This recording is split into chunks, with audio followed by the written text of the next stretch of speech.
I'm curious, like thinking about it as a pastor, leading folks to try to see outside of the authoritarian reactionary Christian politics.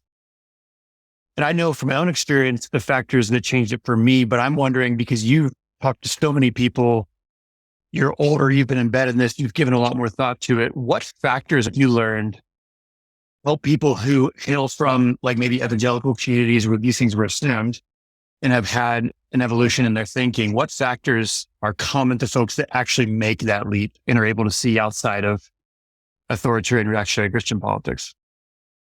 Usually, a pretty good path is deeply caring about or being in relationship with one of the many populations that is made more vulnerable and less able to participate and pursue a good life by authoritarian reactionary politics. So, you know, you're really good friends with immigrants or LGBT people who are constantly targeted for various kinds of bashing, and this is your family or you or your friends, and it's like, no, this is not okay, right?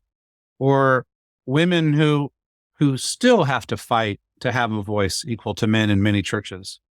Yeah, immersion, community, loyalty. Glenn Stassi used to talk a lot about loyalty. Glenn had a son who's still alive, but his son had some profound developmental disabilities from the beginning of his life. Glenn's loyalty, his fierce loyalty to his son, not only led him to try to advocate for his son, but for everybody else in that community. Yeah. So it's loyalty to people that then says, hey, no, this is not okay. This rhetoric is not okay. This policy is not okay. It's unfair. It's unjust. It violates the law. It violates people's rights. It violates our Constitution. I think a lot of the ethos, that kind of, whether you call it Christian nationalist or authoritarian reactionary ethos, is born in homogeneous communities of essentially, upwardly mobile or comfortable white people.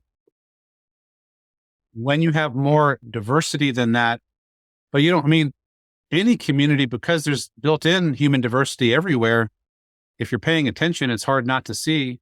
But I think, immersion and friendship and loyalty can lead to solidarity, which then leads to resistance to politics that does harm.